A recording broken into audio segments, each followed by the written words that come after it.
Start recording. So, I was, I did get the time to read your, if you want to take off your mask. Yes. I did get the time to read your PDF on John Wheeler. Okay. So, very large interstellar scale double slit experiment. Fascinating mind.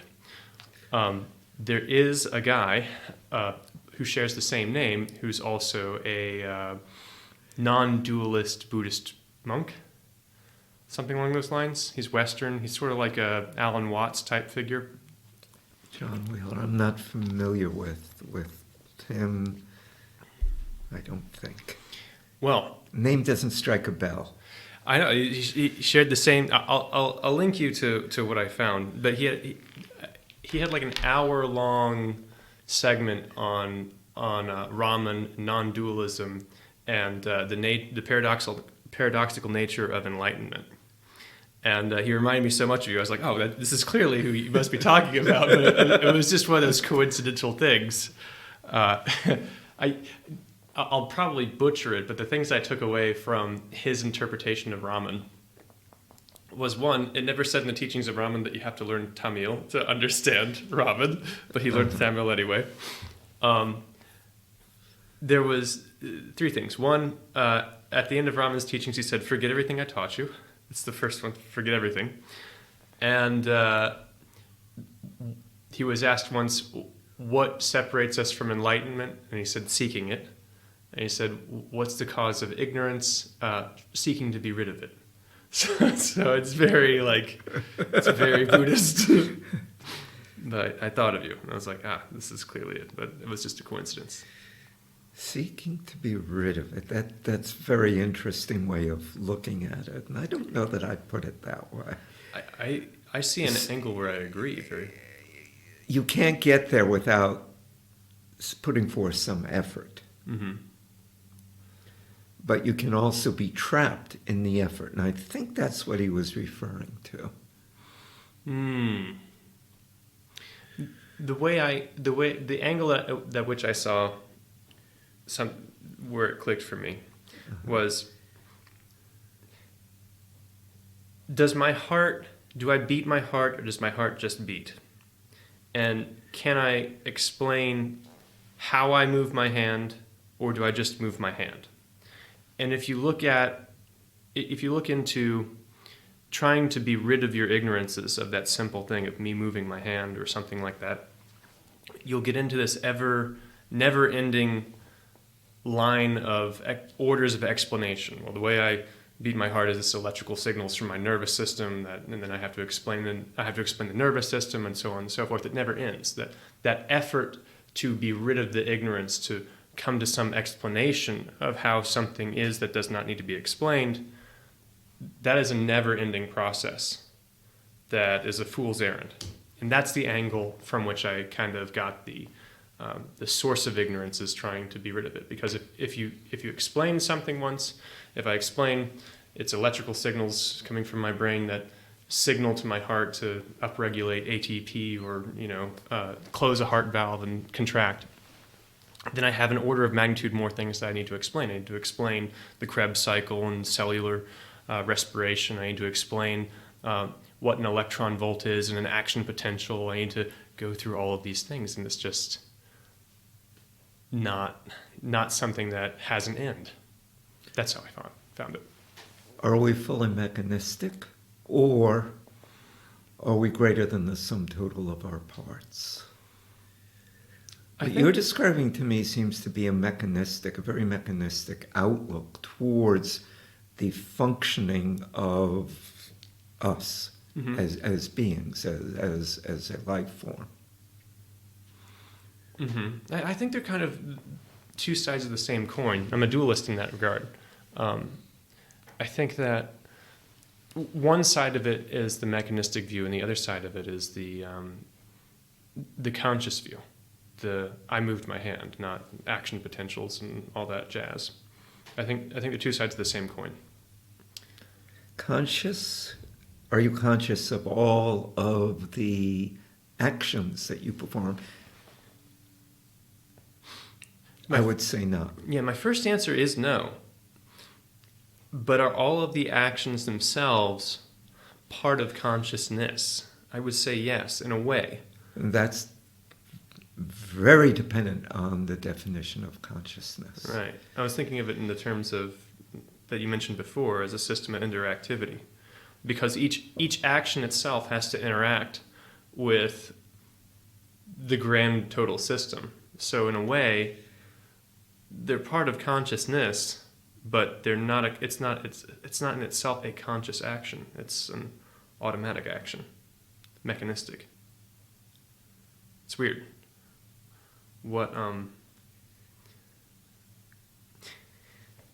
It seems like it seems like conscious action. This is something. Action is not always conscious. Right. And we do indeed have automatic actions, the beating of our heart, as an example. I've been sitting here watching all of your body movements, of which I would say 100% you have not been conscious. I wasn't aware I was moving. You're moving in right. the chair. You're moving your hands. You're being expressive. None of which I would say you had any inkling that you were doing until now that I've made you aware that you were doing them. Like saying you have an itch on your nose, it always makes your nose itchy. Right. Those were not conscious actions. Were they automatic actions? Yeah, I would say they were automatic.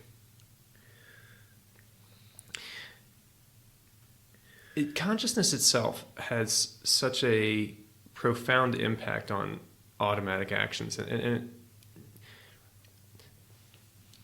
reading, so the premise of what was, of what you presented me with John Wheeler was very much to do with collapsing of quantum states, the duality of nature. And I've had that same line of discussion a couple of times. And in short, it's like the double slit experiment is the most famous quantum experiment for the duality of at least photons. Where you put a photon detector, determines whether the photon itself will determines whether the photon itself will act as a wave or act as a particle. There's a dualistic nature to that. But it doesn't have to be down at the quantum level for that behavior to be exhibited. That's a practical thing. If I flip a coin, right? If I'm flipping a coin, there's going to be a probability distribution of the coin flip. We happen to know it's 50-50. Right. Or if I'm playing Plinko and I'm just dropping the Plinko balls, it's going to make a bell curve, a normal distribution. But as soon as you introduce consciousness into the equation, if you're fully conscious or conscious enough of the mechanisms that flip the coin, or conscious enough of the precise minutia of where you put the ball in Plinko, the waveform, the random distribution collapses. To a god, or not, it doesn't even need to be a god, it can actually be a machine. We understand coin flips enough and physics enough to where we can build machines that give you an arbitrary collapsed waveform of distribution for coin flips. We can do all heads, we can do whichever combination you would like, because we are conscious of the inputs of that system. The randomality, the first order of randomality of not knowing what goes into the system that makes the random distribution, that can be controlled for. And to a god who might understand the minutia of every blood vessel, they can flip the coin and get whatever output they want. Or they can place the Plinko ball in such an order to where all of the balls go maximally to the left or the right, or whichever distribution they want. The randomality collapses because of consciousness, because of being conscious of the first order of the inputs of that system, the first order that makes the random distribution. If you're conscious of that, the waveform collapses. Same thing. We see the same thing in quantum physics, but it's a practical thing. That I've always looked at it as a practical thing.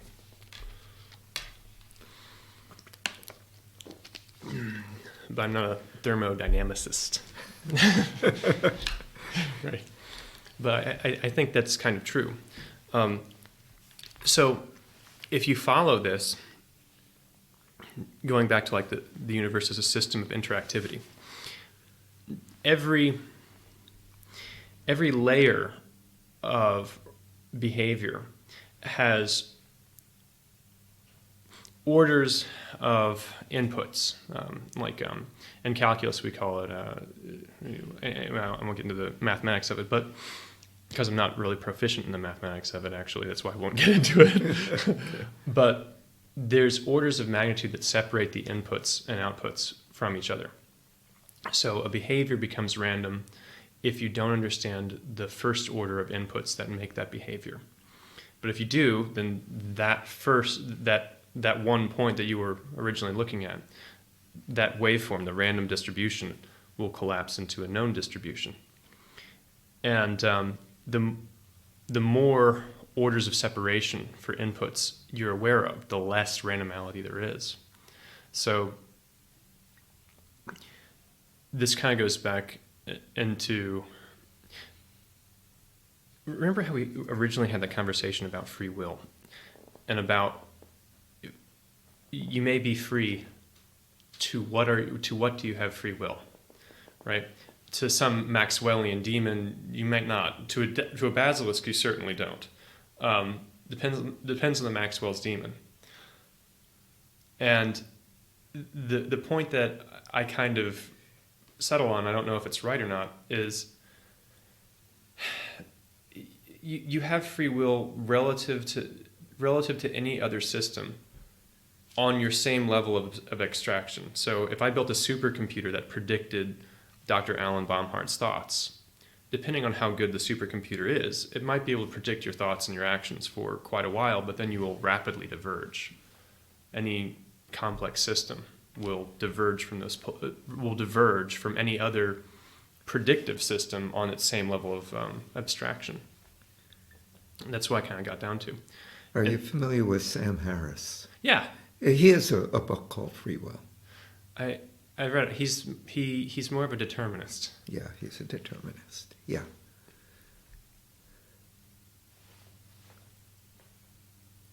Yeah. Determinist relative to what? Like his position, I guess, is like assuming that there is. Sam makes an assumption without knowing that he makes an assumption on that. He assumes that like the actual physical, like almost like a deistic God, like relative to a deistic God, you wouldn't have free will, right? He doesn't say God, obviously, he's like a devout atheist, but I kind of understand what he says, but at the same time, it's like in practice, you're never going to be able to predict the motion of a chaotic system or the actions of a chaotic system as long as you two share the same reality. The chaotic system will always be able to diverge from that. Mm-hmm. So in practice, everything on the same level of reality that you have does have free will. Like you can't predict it. You don't have the resources, not resources, but you don't have the angle at which that becomes a deterministic system for you. It's still relative to you, absolutely free and unpredictable. How free are we when, to a large extent, as I mentioned earlier, we become increasingly self-limiting as we grow older? You look at children and how curious they are and how willing they are to explore things and what delight they take in discovery, mm-hmm. and how that is acculturated out of them so that they become increasingly self-limited. Therefore, I would maintain that most people are fairly predictable, that what passes for free will is a very narrow set of behavioral patterns and means of thinking. I see what you mean. What it reminds me of is compression. So in data compression, you repeat certain patterns or snippets in order to mm-hmm. get more information in a smaller bit. Children don't have the amount of information that they've accumulated in order to need the compression algorithms. That's why they don't have like sleep cycles, evidently. But children don't reach that, and adults do. So adults compress their behaviors into patterns so that they can better focus their energy and their free will elsewhere, on more, I guess, obscure topics. So, such as, well, maybe in your work or in your conversation. I can't have a conversation like this with a child. They just don't have the information. They haven't made and in my experience, you cannot have a conversation like this with most adults either. That's true. Well, and I don't mean that sarcastically. It's just. I don't know. I might push back on that a little bit. I think it feels good to say, yes, most people aren't like this. But in practice, I think everyone is a genius in their own way. I haven't met someone who isn't actually innately curious. Like, this conversation is very transferable in the right circumstances. I haven't met people who aren't like that. Yeah, I would say then that you've had a very limited experience in acquaintances. I would agree. I would agree that I maybe don't like enough people to have those conversations all the time. But that's what we talked about earlier, and I made a sarcastic comment about people I like and dislike, and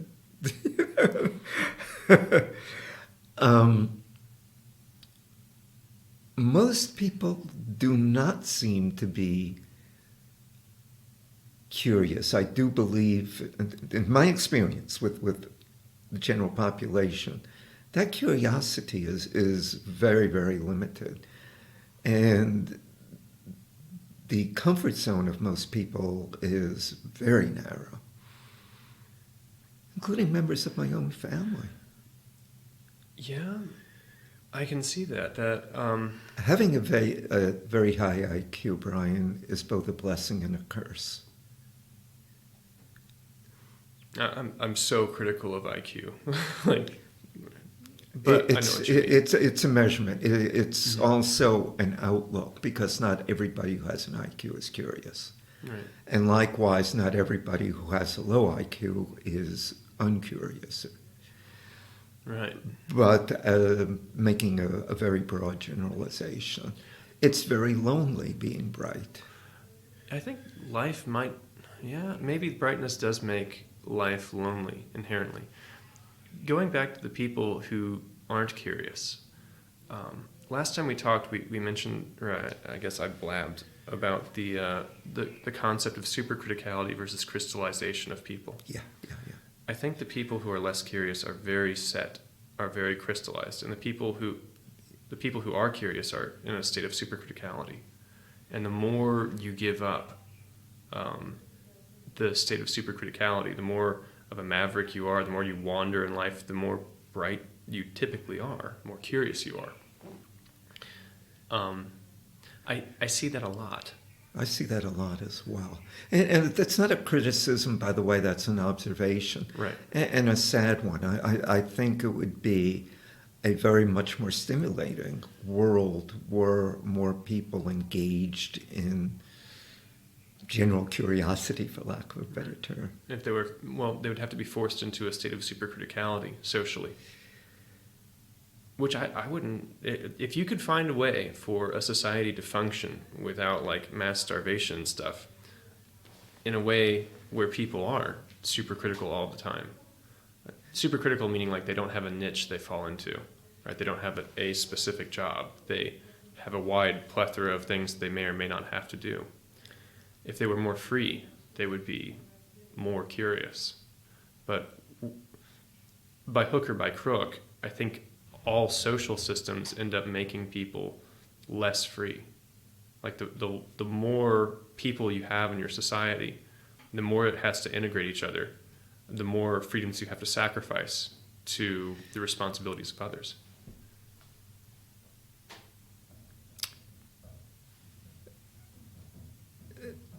There is a scale. Mm-hmm.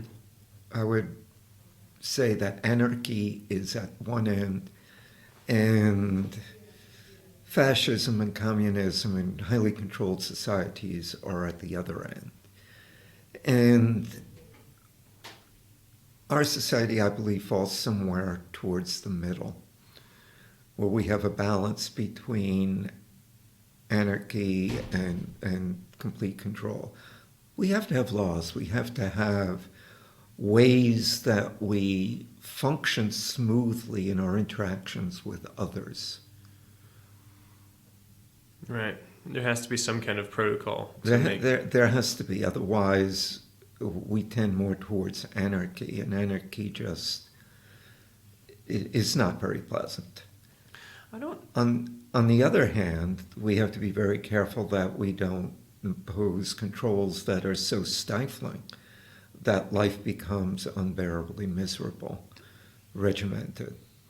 There was a saying, I don't remember which specific book it was. It might have been from the Bhagavad Gita, discussing what you're talking about as music. You can't have a string too loose nor too taut in order to play the proper music. I don't really believe in anarchy as a actual state, like it's a power vacuum. It's a lack of state rather than a state.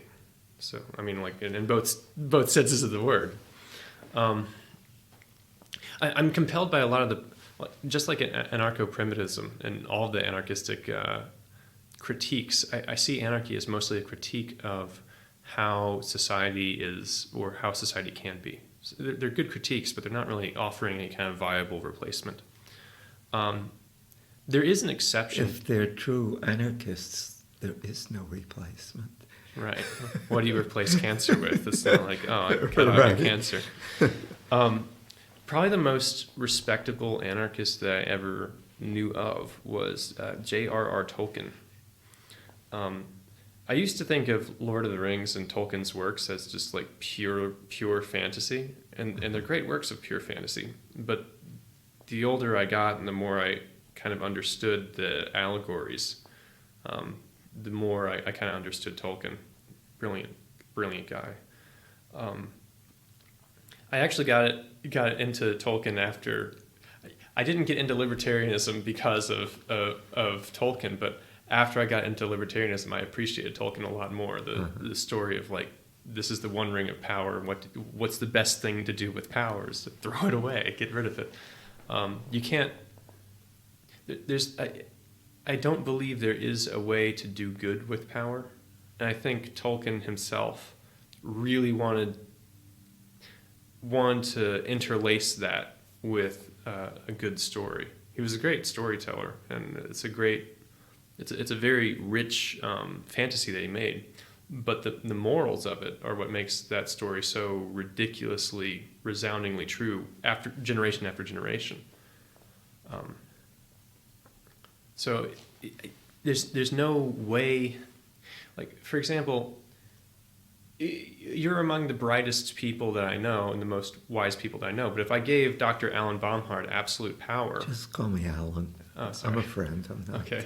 If I gave Allan a absolute power, as wise and fair and bright as you are, even if you tried to use absolute power to do things like protect the innocent, laudable tasks, or build schools and hospitals, there's no way to do that, because eventually there's going to be some kind of dissent from power. They might not like how you spend money, or their money, or they might want to keep it for themselves. And then all of a sudden, in pursuit of a noble goal, the majority of what you do is maintain the power itself, and in fact you have to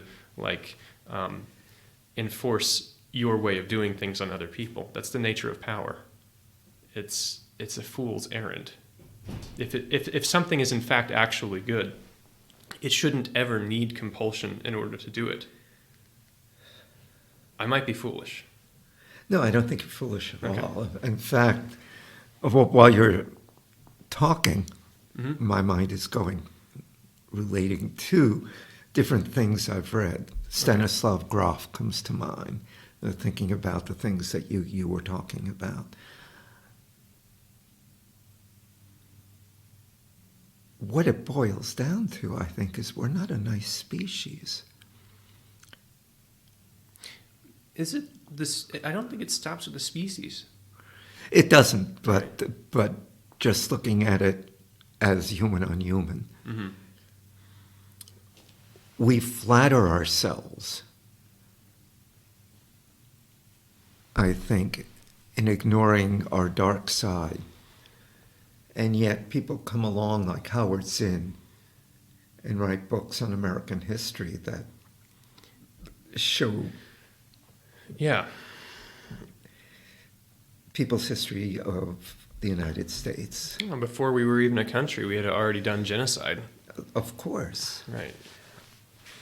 But And the things that we do to each other, even today, in this so-called advanced technological enlightened age. And it's advanced technologically. We have made wonderful progress in making mistakes ethically in the last, going back all through human history, actually. that's been when we've learned to, like, I tried to have a conversation with a manager of mine where I work, he's an intelligent guy. And it's very exhausting to try to have a conversation with him, because I don't think it's ever a conversation. It's always some kind of bickering or argument. It's like, I believe the point that I was trying to make was examining how our ethical innovation of outlawing slavery is really taking labor from a market where your employer can outright buy your labor to a renter's market where you rent your labor. Like, that's largely describing our ethical innovation. That's our great leap in progress. And he took it as me trying to advocate for slavery by examining the reasons why humans did that and understandable traps to fall into. I believe last time we talked, I brought up the revelation I had from a civil rights activist about the story about how the lion that lives in the savannah and hunts for his food and may not eat tonight does not envy the lion that is fed everything but lives in a cage. mm-hmm. And similarly, that was that guy's response to the Southern Confederates. Their president had a speech on how blacks in the South lived oftentimes much more comfortable lives than the free blacks in the North because they were well taken care of, and they were the lion that lived in the cage, right? And the guy's mm-hmm. response was, freedom is the greater value. And he's right. I think he's right, at least. It seems to be that we are falling in for the same trap of trading comfort for, or perceived comfort for, or trading our liberties for perceived comfort. But I couldn't have that discussion with him because he would always assume that I'm like trying to prop up slavery. He's like, you're a white supremacist or something. I'm certainly not that person. Well, there is something that I read, so this is hardly original, but there are two types of listening. Mm-hmm. Listening to learn and listening to respond. When we listen to learn, we're engaged with what the other person is saying. We don't inject our own points of view, but try to understand what the other person is saying. We try to learn from a different perspective. When we listen to respond, our mind is going a mile a minute with things from our own lives, from our own points of view that we want to interject into the conversation. In other words, we want to seize control of the conversation. We are not listening to learn. We don't really care what the other person is saying. We're listening, we're interpreting, we're responding. You say, I went to vacation in the Bahamas. Mm-hmm. I respond, oh, so did I, and I had a great trip. instead of saying, oh, tell me about. In other words, learning from the other person's experience, enjoying that experience with that other person. Maybe there's a... And it sounds like this is what your friend is doing. Well, His mind is half on what you're saying, and at the same time, he's interpreting it in light of his personal agenda and feelings, and may not be attuned to what you're trying to say, what your underlying meaning is, and your point of view is. And he's making assumptions about what you're saying that may or may not be true, and most likely, from what I can gather by reading through the lines, they are not true. He's calling you a racist when you are not necessarily so. I think the term racist is beginning to... it's experiencing some price inflation here. So the term racist gets thrown around for, like, if you don't wear your mask, you're a racist. So I can't comment on that. Oh no. I see what you're saying about the listening to learn and listening to respond. I would like to split the listening to respond into two categories. There's listening to respond combatively and listening to respond with some contribution. If you're trying to keep a good conversation going that both of you can learn, both of you get enriched from, you can be someone who's eager to contribute. Person. Absolutely, and you do so by asking questions to bring out the nuances of what the other person is saying. Okay. You're non-combative. Right. So I'm agreeing with the distinction you're trying to make here. I see what you mean. Yeah, he seemed to be pretty combative, and it's exhausting when somebody is combative because they continually try to put you into a position where either you have to argue from the position they put you in order to keep the conversation going, or you have to argue to get out of the position. Absolutely right. You're absolutely right. And that person is, in effect, trying to gain control. Right. I think it's just natural that some people are just have that. I'm not necessarily saying that combative conversation is unproductive. It certainly can be sometimes. Like most identity is born through opposition, I feel. So largely, if someone's arguing one position through combat, you can learn a lot about that, and you can learn a lot about yourself. One's identity is based upon competition. Yeah, opposition. I think there's a lot. I'm disagreeing with that. Oh, okay. I think there's a lot of herd mentality too, an awful lot. I think as a species, we tend more to conform. Those who are different in some way or another pay a heavy price for being different. Mm-hmm. You had talked about in the past transgender people. And I think it's a heavy burden if they are open about that because they don't conform with society's norms. Likewise, immigrants, likewise, religious minorities, sexual minorities, racial minorities, you name it. Mm-hmm. They pay a price for... They do pay a price. It may be overt, it may be covert. I think what that's describing is a constant struggle of identity in different herd mentalities. And we identify with certain things. We put labels on ourselves. I am a Christian. I am an American. And this is what I believe. If you don't believe that, you're a traitor. I wish it was more... Yeah, I wish it was more like describing your fluency in languages. How fluent are you in Americanism, or how fluent are you in Christianity? We don't say, I'm just a Spanish speaker, right? We don't. Right. I have a good friend. I went to work on his computer. It was in Conway. His computer on Tuesday, we went into a Chinese restaurant. I started speaking Chinese. It's what I do. Mm-hmm. He put me down. Oh, you have to show off.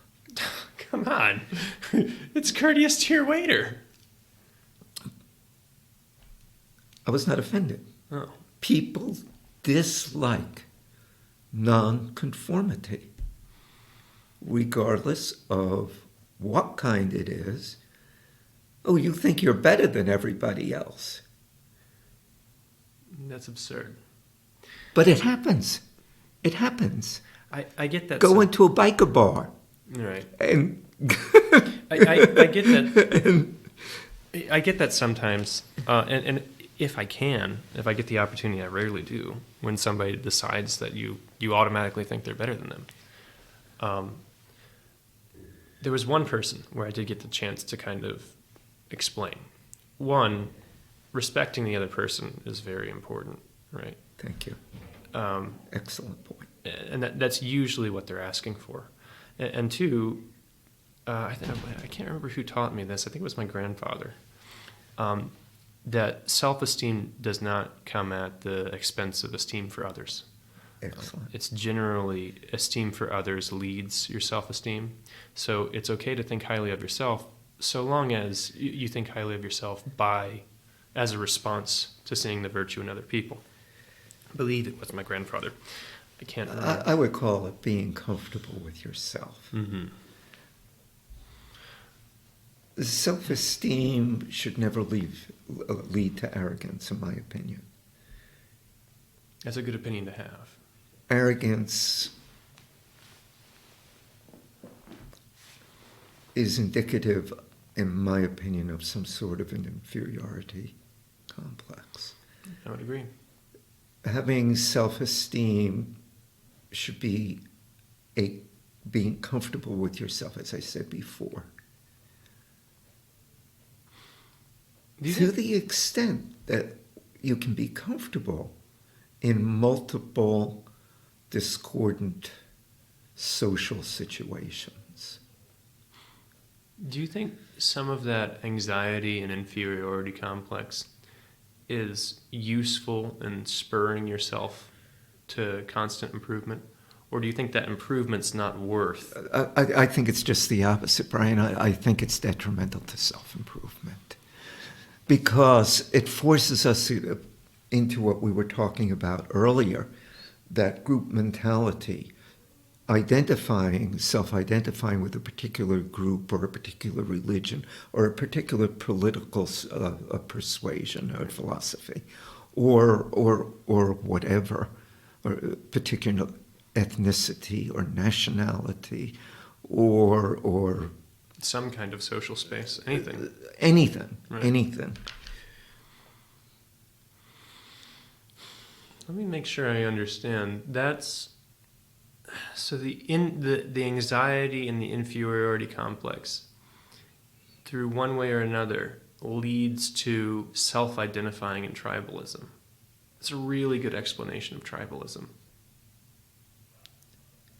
There's strength in numbers, and now I'm talking not necessarily about doing evil or even doing good, but I'm talking about outlook. Right. We get our self-identity by being part of a group, by thinking like others. Right. And the thinking like others, it comes from some form of insecurity. Why else would you identify with a group if you don't feel that there's some kind of threat or if there's some kind of struggle that you need to get And this through? comes back to what I had talked about earlier about us being, I would say, naturally self-limiting. Right. We compromise. We compromise very well. Yes, very well. But indeed, we compromise. That's We fear things, situations, people that are different. Why do we do that? And the people who don't, what makes them particularly different? The open-minded Years people? and years and years ago, there was a playwright who had a degree in anthropology. His name was Robert Ardrey. And he wrote a book called The Social Contract, which is a takeoff on Rousseau's work, where he talked about some of these things. Why people are afraid of each other, or are afraid of different identifier groups. And there seems to be an evolutionary advantage in social cohesion. Right. So that's why it keeps happening, is because it's an advantage. So it becomes this arms race of people who are more cohesive or not. Chimps versus bonobos. Bonobos being more cohesive and the chimps being more... Oh, I love bonobos. Bonobos are nice animals. They are nice animals. They're the same species as chimps, sort of. Sort of. Not that they're called troglodytes. Chimpanzees. Troglodytes? Yes. I thought troglodyte was more like towards the human end of evolution. Like Well, you make a point there. yeah. Maybe so. But that's another thing that I don't... just because we have a particular heritage path through like the struggle for survival, like people look down... One of the things that I'm really frustrated with is people make assumptions that humanity is like somehow almighty, and that all of the other dead species, particularly our adjacent relatives, must have been inferior in some way.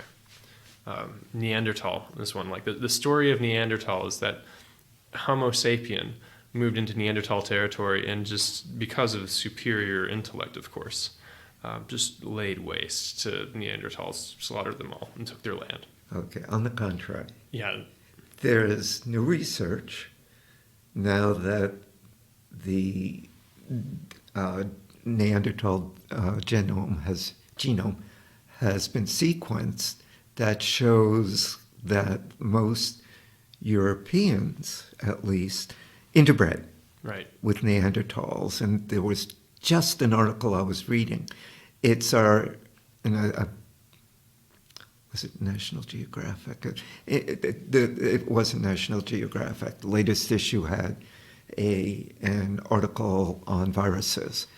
And we have at least 5%, maybe more, maybe a little bit less, Neanderthal DNA. And a lot of the immunity that we got from moving into Europe and encountering various new pathogens comes from interbreeding with Neanderthals and consequently getting the immunity that they had developed from living in Europe and facing these pathogens for millennia. So Africans apparently have little to no Neanderthal DNA, while East Asians have Denisovan. Yeah, Denisovans went extinct 60,000 some odd years ago in Indonesia. They spread apparently across Siberia and down onto the Tibetan Plateau. But modern Homo sapiens interbred with them and, of course, moved into those areas. So that was what I was going to get at about Neanderthal. I was laughed at by like yuppies for saying that Neanderthal probably sexually competed better in Homo sapien environments than Homo sapiens did. This is the problem with arguing with people who have this like linear view. Oh, Neanderthal is worse than Homo sapien. No, Neanderthal lived in smaller groups. Neanderthals had to be better at more things in order to survive. Okay? And the reality of any species is that the majority of the males of that species don't breed. They don't breed successfully. it's a minority of males that do. It's not this one-to-one, marriage distribution. It's a middle squares law. Women almost always breed. So when you think about that dynamic of just biology and what it meant to have contact with Neanderthal men being more well versed, probably outcompeted Homo sapien men for Homo sapien women. Neanderthal women were still women, so they always get to breed. So what does that lead to? Within 2 to 3, maybe 5 generations of contact, Neanderthals would become absorbed into the genome of Homo sapien, because Homo sapiens roamed around in bands of about 150. That's why we have Dunbar's number. And Neanderthals roamed around in bands of, really stayed put in bands of about 6 to 12 or so, with minimal contact between each other. Neanderthals were smarter, larger, stronger. Neanderthal men were better in terms of just competing with their peers. Women select in nearly every species when they can select. Women select for the best man they possibly can. The majority of female attention goes to a super minority of the male viable males, and the majority of male attention is just indiscriminate. so that's sort of how it goes in biology. So I pointed that out, and they were like, Brian thinks he's a Neanderthal or something. Like, okay, great. Incidentally, I probably do have Neanderthal DNA.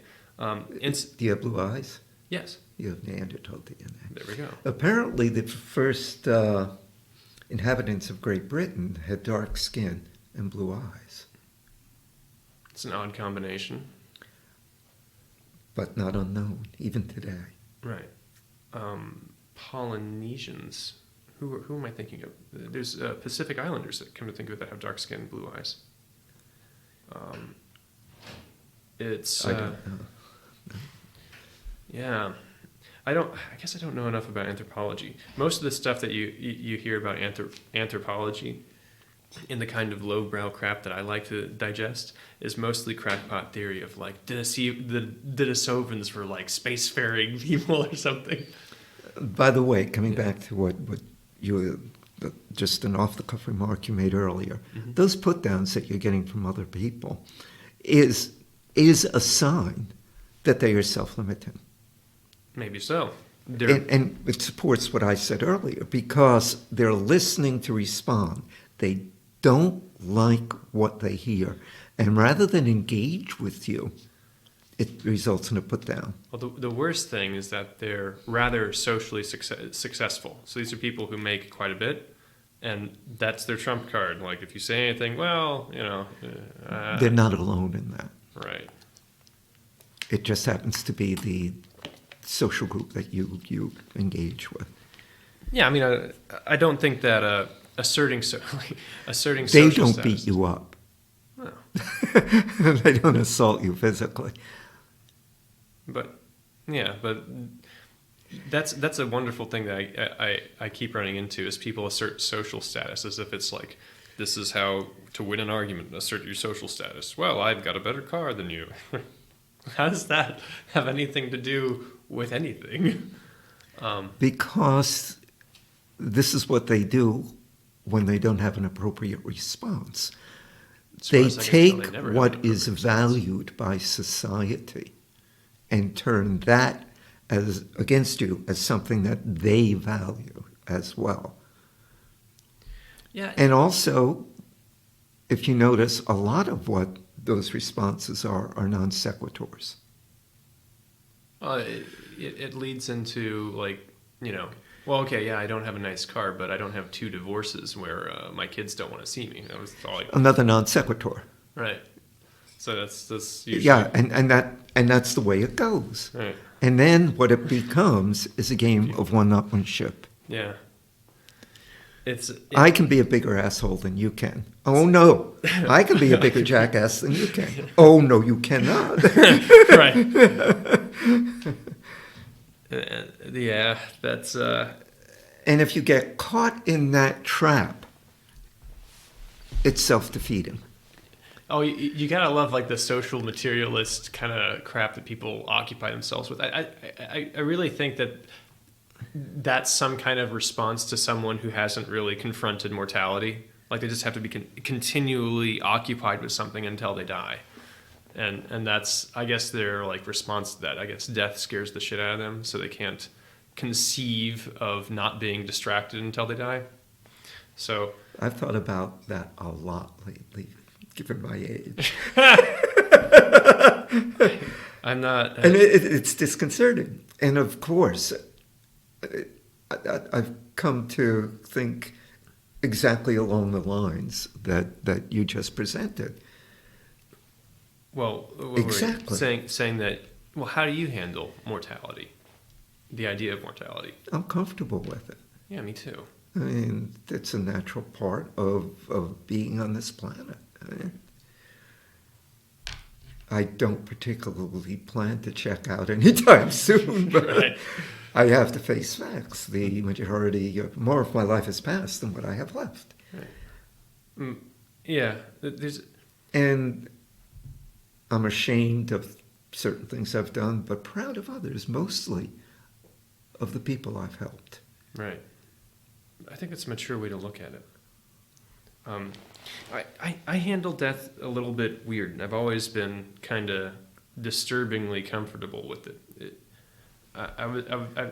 When I lose people who are close to me, I am not as perturbed by it as typical people are. I'll give you an example.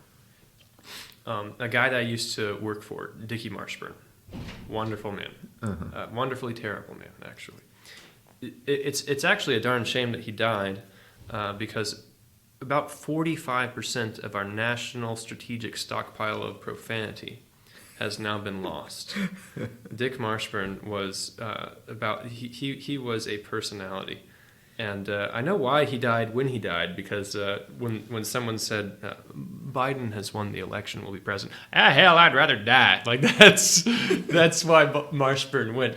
He was just a joy to be around. I mean, just the amount of stories he had, the way he could say that, the way he would use profanity in such a creative way. Actually, speaking of the profanity, SIMT was at some point soliciting him to come out and instruct in the art of profanity.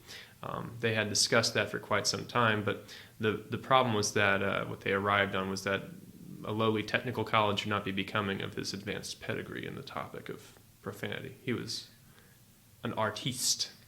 He's gone now. He died of cancer. But I don't... I kind of just remember the times with him. It doesn't bother me that, of course, he died. In fact, I kind of like the fact that he died before Biden got in office, because I would just, well, I mean, in some morbid sense, I kind of wish I would like to see how pissed he would get about Biden being, it's just white Obama 2.0. It's terrible. I miss him. But there used to be a journal called Maledicta. Okay. That was devoted to profanity, the scientific study of profanity. They should have studied this guy. They would have generations of scientific understanding could have been enlightened on this guy. He was a wizard at it. But that's not all he was. He was also a businessman and general sleazeball. No, he wasn't a general sleazeball. He was actually quite a good man. Critic of religion in a lot of cases, but quite religious himself, paradoxically. He was a good guy. But that's kind of how I behave with all cases of death, maybe with some exceptions to animals. Sometimes I oftentimes I find that when an animal of mine dies, I end up missing the animal quite often. Like my dog, I miss my dog. He's gone now, but I don't miss having to clean up after him. That's okay. But I suspect that for whatever reason, and you may be the same way, I never really understood the reaction. I guess I understood it from some sort of like materialist point of view, like that person's no longer there, they were productive, they were a source of wisdom and guidance and all those great things. It's terrible to lose them. But I was never really greatly affected by death, or at least I haven't been yet. Maybe it'll change in the future, but I was never really super fazed by it, and I was never really particularly bothered by the thought of dying myself.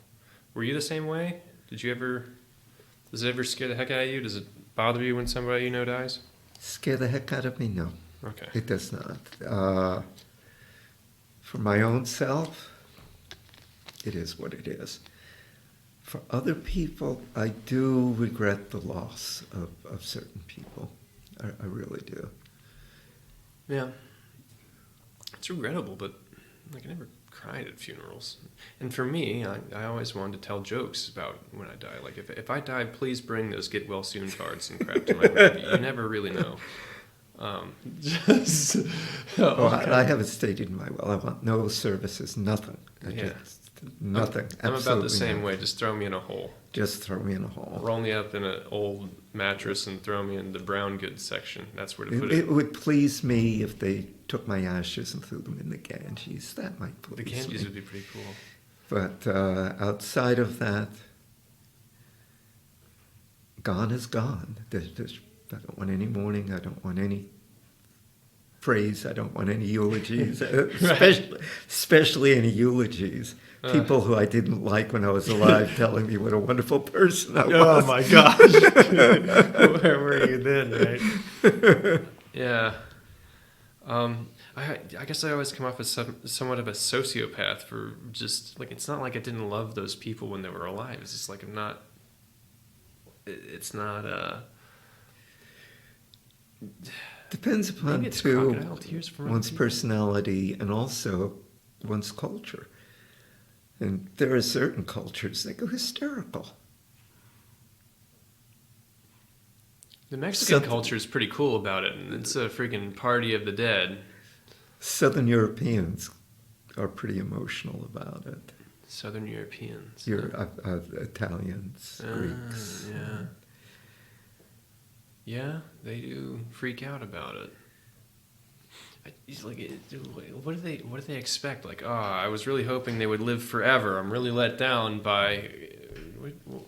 Why? Why is it that and being stressed out over small things? I could never understand that. People spend a lot of time and effort figuring out minutia and stressing themselves over, like, getting cut off in traffic. And actually, I do get annoyed by getting cut off in traffic, but just certain things that, like, your stress doesn't help the situation at all. Do they just, like, not have control over that? They don't. I very seldom stress out. I'm not a horn beeper and stuff like that. No, I can't imagine you being an asshole on the road. Like, just peel out of here, get out of my way. I can't. It just is not my personality. Right. I never understood that. I didn't understand the tremendous fear. From a biological standpoint, I get that you're an organism trying to survive. When you assess a threat or when you assess dying, cortisol levels go up. Sometimes adrenaline kicks in. All kinds of stress hormones make you uneasy.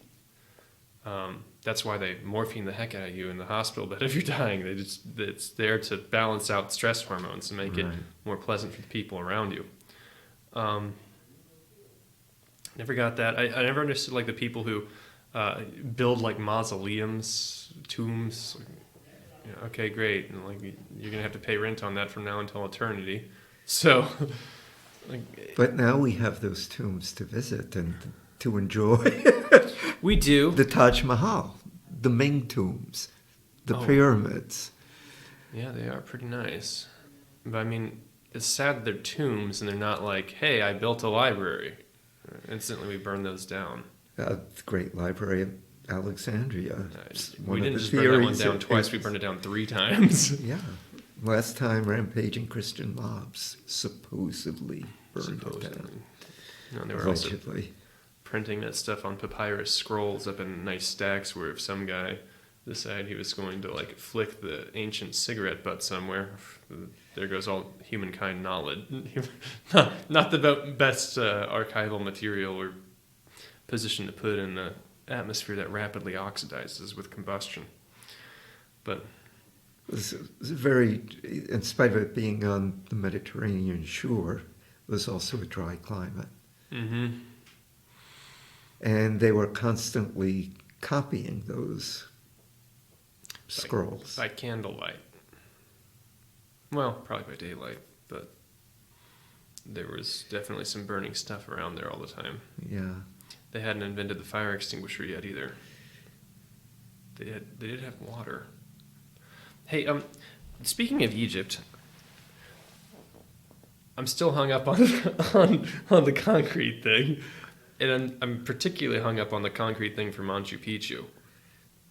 That's like I can't like look, the Machu Picchu stones, they have little nubs like the non-Euclidean Euclidean space folded over non-Euclidean space. There's always going to be a nub, right? They have those, so that's an evidence that was a bag.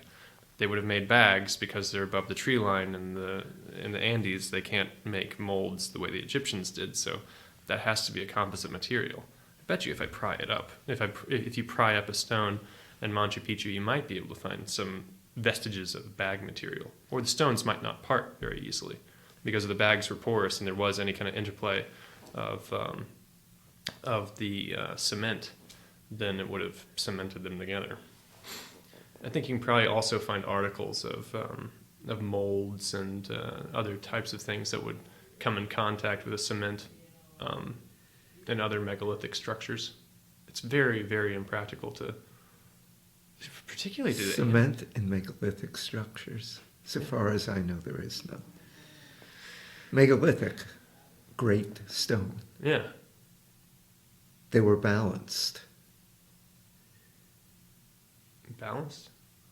Megalithic goes way, way, way back. Yeah. Stonehenge. Now that seems to be actual like stones that had to be transported. Maybe not, but I can't think of like just the shape of those stones in Stonehenge. I can't think of a mold or anything that would make that. Yeah. So it seems to be, those seem to be actual like stones someone found. They're pretty rough. They're not hewn. They're not shaped in any way, shape or form. That must have been a real big pain in the butt. Ugh, I found this big rock over here. Now you take it 400 miles that way. Great. It bends my mind to think of how people could have done that today. And yet they did. And I think we underestimate our species when we don't give them credit for having done it, regardless of whether we understand how or not. There has to be some kind of lost technique for moving Absolutely. those things. Yes. So that they clearly knew something that we did not, or we do not now. I still, on the same topic of death, I oftentimes think of the death of my culture and my society, and then how in 10,000 years' times, if there are anthropologists, then they will look back on us as the mysterious ground box people of North America. Most likely hunter-gatherers buried themselves in ground boxes for mostly religious purposes. That's going to be us. They'll have no idea. No idea. All the electronics, all that's going to be gone. Flash memory doesn't last that long. All of our knowledge can be wiped out by pretty much a single Carrington event, and that happens every couple hundred years. We're overdue for one, in fact. Just the amount of curveballs that nature regularly throws at us, we are willfully oblivious to. We know, like, asteroid, we get that one, but we don't get basalt flows. We don't understand just all the ones that we don't know. We don't know what we don't know. So just the passage of time will wipe away everything that we know, and likely it will wipe it away in a pretty sudden instant. And if it doesn't, and it happens slowly, then that happens too. We might hit a growth limit, and then... Yeah, I think you would enjoy Brian Greene's latest book, Until the End of Time. Brian Greene was the string theory guy, right? He's a string theory guy, right. Yeah. I never really got into string theory. I thought it was kind of hokey. In that book, he talks a lot about string theory, but it's also his most philosophical book. And that's where I think highest science always ends up as in the realm of philosophy. Actually, no, it's his first book, The Elegant Universe, that I Elegant think Universe. is string theory. The latest book talks more about thermodynamics and so on and so forth. I love deep time. I love the quirks of thermodynamics, the Maxwellian demons, and the things that will happen in the deep time of the universe are so alien to us, yet so inevitably real that it bends the mind to think about them. But it's a real thing. We're actually far more likely to be a Boltzmann event than we are to be. Are you familiar with this concept, Boltzmann brains? Yes. Oh yeah, that's you could just be a random fluctuation of decreased entropy somewhere in deep time, perhaps milliseconds old, that happens to inherit your memories. More likely that that's the case than you actually being the part of the what we call the evolutionary history of the universe, which is like some tiny No, blip. it makes a lot of sense. Scary. Well, interesting. It goes. Are you familiar with David Bohm? Bohm, Boem, right? Bohm. Bohm. Okay. It sounds familiar. I don't think I am. Okay. He maintains that there's an implicate order and an explicate order. And the implicate order is virtual particles that keep manifesting themselves, appearing in the explicate order, which is General relativity. right. Okay. There's his book, Wholeness in the Explicate Order, Implicate Order, I think. He talks about this. He also did a series of talks with Jiddu Krishnamurti. Morty. Krishnamurti was an Indian religious philosopher, lived to be about 95 years old, died, I think, around 1980, thereabouts. What was his work about? He was discovered in Adyar, India by Leadbeater and Besant, the founders of Theosophy. Okay. Given a Western education, he spoke French fluently. He and Indira Gandhi used to speak French together.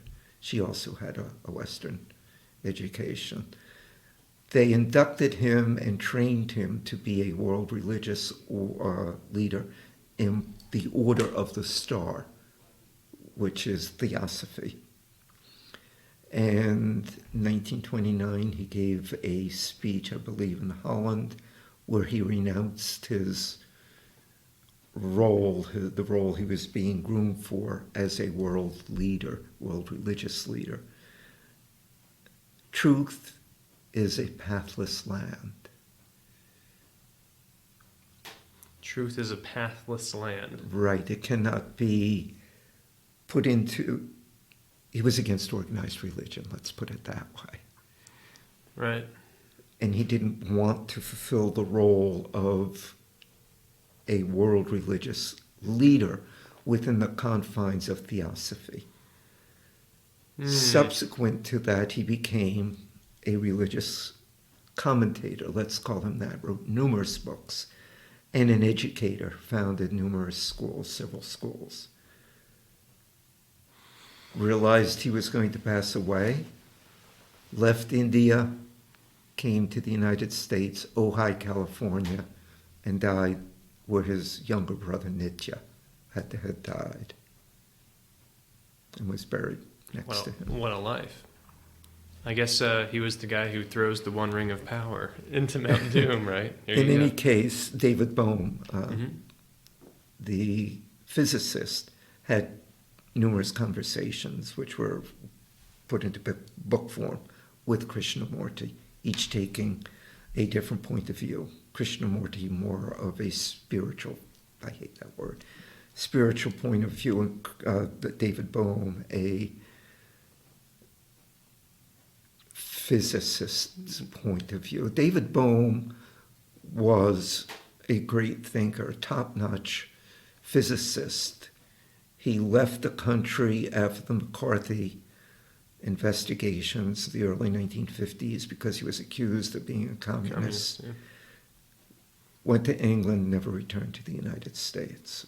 Produced some extremely great work. I'll have to take a look at David Bohm. So, from the implicate order, a virtual particle or a particle appears in the explicate order. Each particle that appears and disappears almost simultaneously. And there's a steady progression or procession of particles ad infinitum that appear. Each new particle takes from its predecessor everything that it has and may or may not add something to it, and yet nothing passes between them. So the virtual particles spring into existence and almost instantly annihilate. And that is what gives rise to the explicit order? That's what gives rise to the explicit order. Okay. So it's like this frothing sea of potentiality on one order, and then there's an explicit order that as it... Okay, yeah. I think I get it. I'm not sure that this is compatible with string theory. Well, I think I get the explicit order. So the explicit order isn't really... those actual... It's interesting that we call the implicate order, we call that the virtual particle, because really the virtual particle is what appears actually in the explicit order. Right. It appears. It's a pattern. And it's gone instantly. But it happens so fast in so many particles, billions and billions and billions of these appearances, disappearances occur in the snap of a finger or a second. Right. This reminds me a lot of the universe or reality recycles ideas. We have convergent evolutionary things. Architecture is convergently evolutionary. This reminds me a lot of computers. Software are patterns of instructions for rendering or rastering, or the outputs. Yes. So you have a very fast rastering algorithm that's continually rendering these patterns. And similarly, it seems to be that the quantum physics world is more or less a rendering algorithm that's kind of ambiguous to what physics you may or may not instruct it with. And then the physics or the general relativity is discrete from that, largely because it's logical or it's not purely physical. It's metaphysical. So general relativity is a metaphysical phenomena and not a purely physical phenomena. The purely physical phenomena is actually the quantum dynamics, it would seem. Mm-hmm. So we see that pattern, that architectural pattern in everything, like sand dunes or us. We're not like, you would know better than largely anybody. We're continually cycling through particles and skin cells. And I believe it's every 7 years that every cell in our body has replaced itself. I've heard that too. And I've also heard some like, gimme gotchas, but it's right, we're cycling through material. And yet we ourselves are a continuity of material. Everything that exists is the same. Everything that exists is the same. We look at a bottle. Right. We label it as a bottle. Put it under an electron microscope, and what do we see? Particles. In motion. Right. Constantly changing. Yeah. We impute bottleness on this. Right. It's a metaphysical container. Which comes back to what we were talking about in our first two meetings, consciousness. Right. So the consciousness is containing the objectivity or groups of objects. It's grouping. It is imputing bottleness on this conglomeration of rapidly moving particles. Now, the bottle that I picked up and am now holding is different than the bottle that resided on the table before I picked it up. It's different yet again. Okay. Has to be.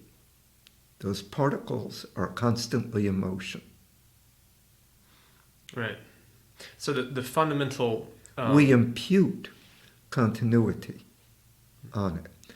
And there is indeed continuity in the sense of metaphysics. Quantum mechanics. Yeah. Those particles keep passing on to succeeding particles. Nothing passes between them, and yet they arise having everything that the preceding particle had. So the implicate order is this frothing sea of potentiality, continually making particle-antiparticle pairs and continually annihilating. But not random, not anarchy. Right. There's continuity, there's pattern. Right. So the pattern is what gives rise to like subatomic or other quantum particles. And then those particles themselves give rise to another order of like bottleness or Ken Wilber spoke about this in interesting. orders of magnitude. In each different level that we get on, it assumes a different meaning. Right. Scale as a dimension. Right. And he uses terminology which I don't exactly remember now. Well, yeah, that's one of the things that I used to think about. I like to pitch the idea of scale as order of magnitude. I think he used something like that. Well, right. Each scale is good. That is in fact a spatial dimension. Like we think of time as a spatial dimension, and I guess it is. But so is scale. Scale is a dimension. There's X, Y, Z, and S, and because what is the use of a dimension? Like a one-dimensional line contains a system of numbers, and each system of numbers, or in each group of numbers, contains discrete properties. Right? Scale is the same way. When you scale something, there are discrete orders or patterns that arise by scaling and unscaling things. Things go outwardly infinitely, and things go inwardly infinitely, just like a dimension does. Yes. So it's something that we're not attuned to thinking about as a spatial dimension, but yet, if we do, it sheds a lot of light on where we are, right? So we don't see very far in the scalar dimension. No, we don't. In fact, our seeing, to use your word, experiencing, is very narrow. Right. And we know this from everyday experience, and yet we think that what we perceive by our senses, limited as they are, is the totality of what can be perceived or experienced. And yet we know that other animals have more acute senses of smell, of seeing, of hearing, that other animals can sense sonar, and bats. Right. Different different whales, wavelengths of light, the mantis. Yes, and so on and so forth. Things that we don't even understand. There's most likely patterns that we could regard as life on scales that we just are not comprehensive of. Trees are most likely quite intelligent, but just on a longer temporal scale than we would recognize. Most of the consciousness in the universe is probably stellar consciousness, I would say. Higher amplitude, lower voltage, but most of the wattage of consciousness, if you will, is probably stellar, because that's where most of the interaction's happening. So, yeah, just thinking about things in terms of scale. Like this also has implications on like the Drake equation. Like when we think about the Drake equation, what we're really looking for is we're looking for space humans. We're looking for something at our very narrow bandwidth. We're looking for another iteration of that.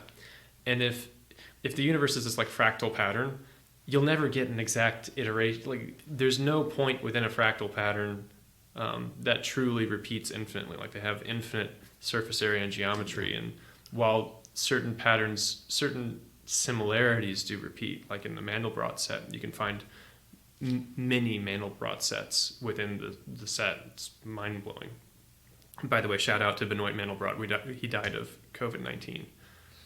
We lost a lot. We lost John Conway also died of COVID-19.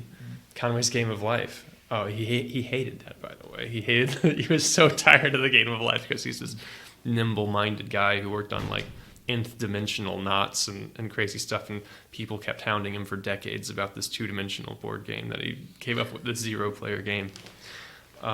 He lost a lot of people to COVID-19. But going back to the fractal thing, so if the universe is more like a fractal where it repeats these sort of similarities but not the exact pattern anywhere within the system, then by necessity we won't really find, by necessity, because we have such a narrow scope that we're looking for, we're likely not going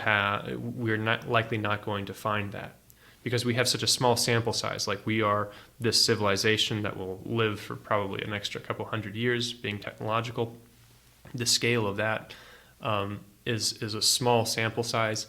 The ability for that to find something similar enough within the fractal pattern to relate to is probably next to nil. It probably won't ever happen. Some other patterns that are more less specific probably would find other commonalities. Like, for example, bacteria or fungi on the cellular level probably don't have issues finding other systems that exhibit the same evolutionary behaviors or the same not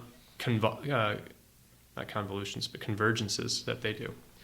We likely won't, just by virtue of our tiny scale and this ultra-specific thing that we're looking for, if the universe is fractal, which it might be. In addition to which, you look at history. Our species has been around for, 190, 200,000 years. And it's only within the past 120 years that we've had technology, radios,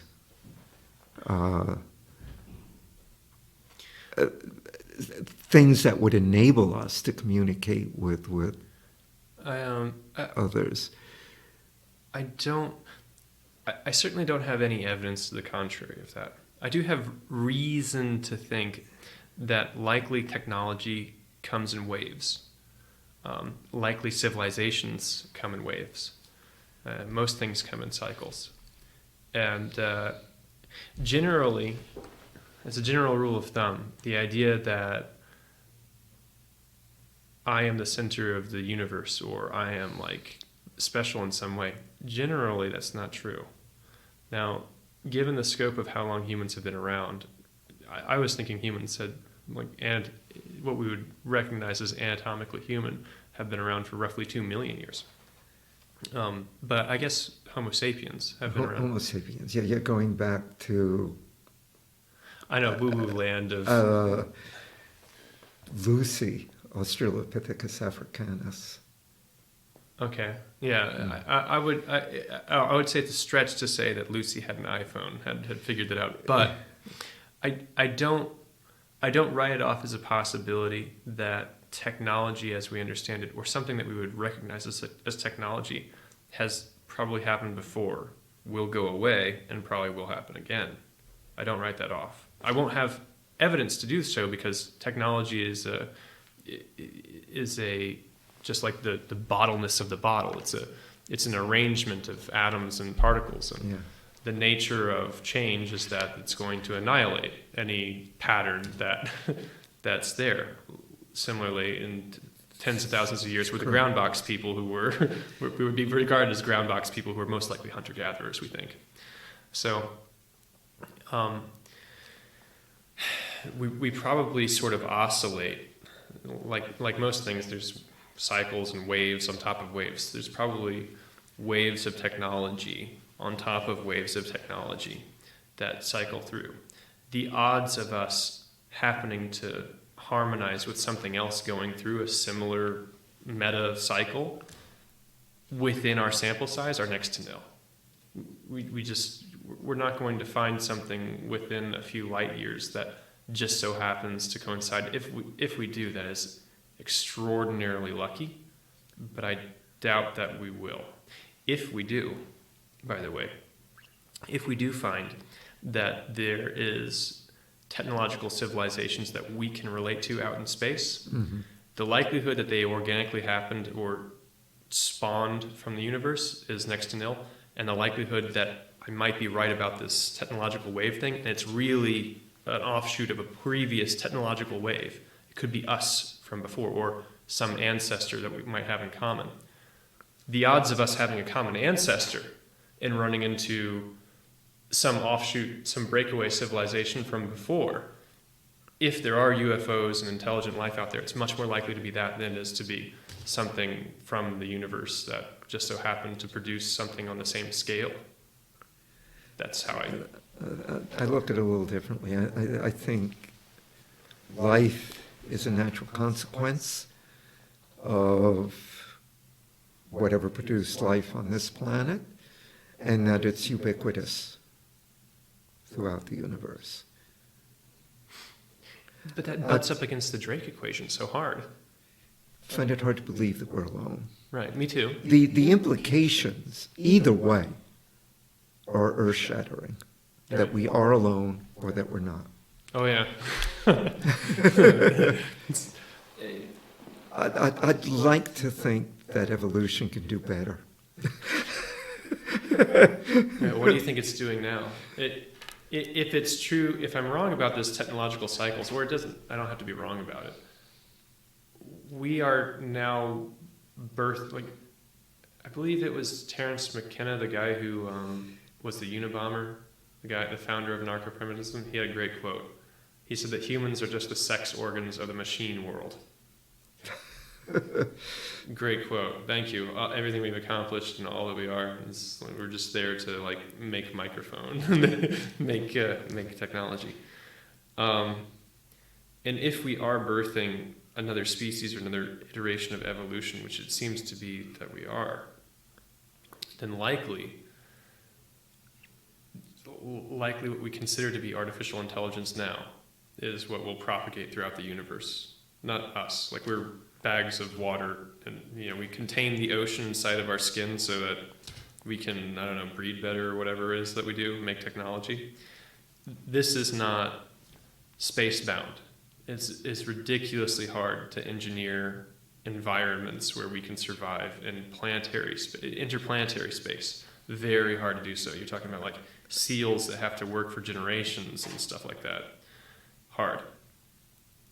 If you are the size of a grain of sand and you have more compute power than the entire globe does today, and you can accelerate to 89% of the speed of light for under a watt, and then self-replicate once you get wherever you're going, arbitrarily quickly, then yeah, you're on the right scale to propagate throughout the universe and make Dyson swarms and do all these things that we know of. Homo sapiens are not built to do that. We're a hierarchical primate. Hierarchical primates are not out colonizing space. If anything's colonizing space, it's like tardigrades or something like that. They're hardy enough to do so. Probably... Yeah, amazing creatures. Probably fungi. Fungi are probably the best candidates for colonizing space. They are amazing at doing it. Tardigrades are wonderful. They make great pets. You don't have to feed them or anything. If you forget to feed them, it's fine. You throw them in the freezer, they're still fine. You boil them, I know. They're maybe a little bit upset at that for a little bit, but they're okay. Best pet ever, tardigrade. Water bears. Why did they name them water bears? It has skin just like a bear. Really? They look like little bears, except that they have 6 legs, 8 legs, whatever. Yeah, and a mouth of tentacles and no fur. And well, actually, no, they look like tardigrades because bears don't. Kind of, I guess. It's like a gummy bear, but from your nightmares, but tiny, so it's okay. Yeah, I don't see us doing. Oh man, I wrote a post about the things that are important to humans that we will inevitably fail at. Very, very uplifting post. One was technological progress and how we're not spacebound by our nature. Maybe something that we create is, like the little tiny grain of sand with more compute, like that can do that. By the way, we won't make the grain of sand. We might make the thing that makes the thing that makes the thing that makes the thing that makes the grain of sand that recolonizes plants in like hours. But we're not spacebound. We're hierarchical primates. There's no earthly utopia. We will never. That's a fool's game. We can't have social peace. Whether we like it or not, coercion is kind of the rule of the day, no matter how you cut it. Spiritually, we all die. Death is an oblivion. You pretty much lose everything after that. So you're not going to become more connected with anything by dying. That's the whole point of it. So we're not going to transcend that. It was just kind of depressing, but it's like that's the sober reality of. It is a sober reality, absolutely. I don't think you can have a mature comfortability with things while having naive hopes about things that clearly can't play out. Maybe that's not healthy, right? Clearly the Elon Musks of the world are like non-Malthusians. Because like when you look at like the Malthusian outlook of this continual growth is what we're predicated on, and that cannot. I have to go to the bathroom. Oh, I do too, actually. Really pause.